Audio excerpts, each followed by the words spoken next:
মনের কথা সব শুনে, যেমন ভাবে আপনি বলবেন আমরাও তেমন ভাবে আপনার মনের কথা শুনব। শিল্প থেকে শিল্পী, কোনো রং নয়, মনের কথা শুনবো আমি, আপনাদেরকে শোনাব। শিল্প ও শিল্পীর একাত্ম হওয়ার এই প্রচেষ্টা, সমাজের সব শ্রেণীর মানুষের সাথে মিলিত হব আমরা। খুব শীঘ্রই আমি শ্রী আসছি আপনাদের বসার ঘরে, শুধুমাত্র ফ্রেন্ডস টিভি পর্দায়। কি ভাবছেন নতুন আবার কি?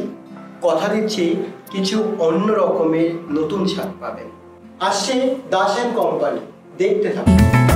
Das and company, Das and company, Das and company. মনের কথা আমি শুনবো তোমার মুখ দিয়ে।